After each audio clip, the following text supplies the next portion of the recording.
Hey there, it's Robert with budbells.com, and for today's warm-up, we're going to do a minute and a half to 2 minutes of abs. So I'm going to attach an abs video to give you some ideas on different things you can do for your abs, and you're going to practice your overhead squat. So it's a good skill session to do because overhead squatting has a lot to do with how well you can use your abs to pull your ribs down, so you don't end up squatting with this super extension in your back, because after a while, of course, it's going to hurt your back. So you want to reduce this extension in your back by crunching your abs. So you can do a bunch of abs and then work on your overhead extension like this without any weight.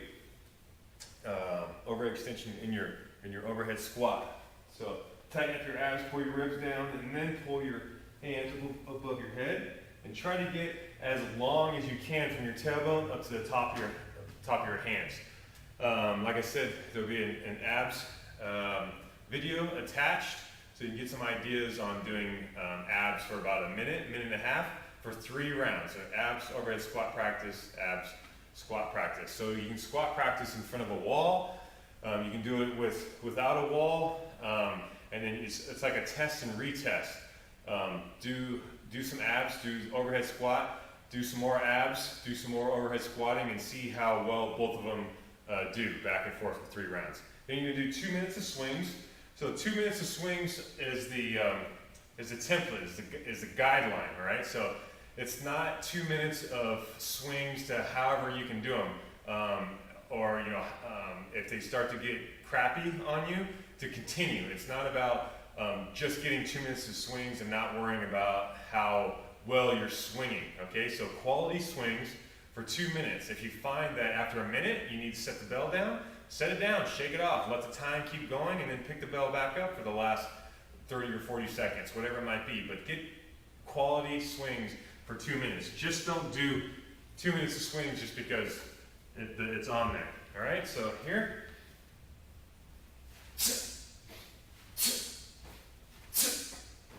Okay, and the reason why I turn to the side, as you can see it, is you can't see very much if I'm just swinging towards you. Can't see how my hips move, can't see if my head's chicken necking, my shoulders, all that kind of stuff if I'm face towards you. That's why usually I stand to the side so you can see the proper movement patterns, okay? So 2 minutes of swings, and then you're going to do 5 Renegade rows on each side to 5 push-ups for 5 rounds.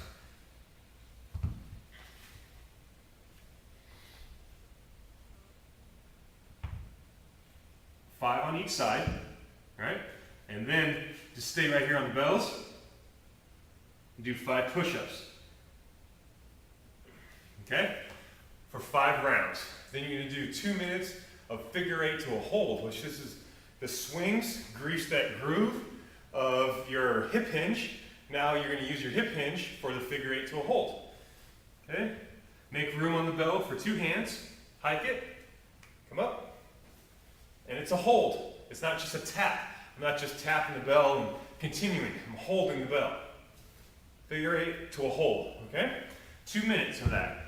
And the same thing goes. If you find that 2 minutes is too long, you need to set it down after 30 or 40 seconds, 60 seconds, set it down, shake it off, regroup, and continue on. All right, so the next part is you're going to do a clean to a thruster from the floor, a ladder 1 to 5. So you're going to do 1 on each side, 1 on each side, 2 on each side, 3 on each side, up to 5. So from the floor, clean, squat, thruster.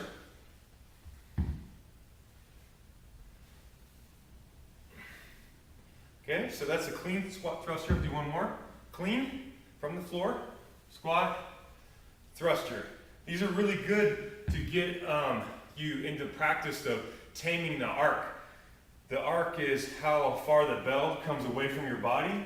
A clean should be as little of a small of an arc as you can get it. So it's right up your body, boom, and then you uppercut it, and then squat thrust. So like I said, 1 on each side, 2 on each side, 3 on each side, always setting the bell down on the ground. Okay, so ladder that, and then 2 minutes of snatches. Same thing goes. If you find that you can't do 2 minutes of snatches without breaking form, set the bell down.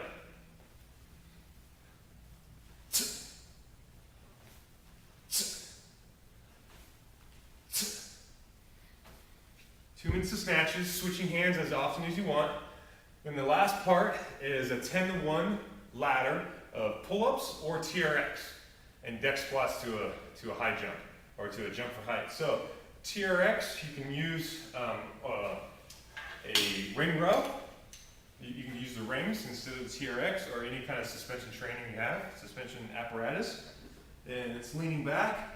The closer you bring your feet to the anchor point, the harder it gets. Or you can do pull-ups if you have a pull-up bar. Okay, 10, and then 10 deck squats. You're going to jump for height.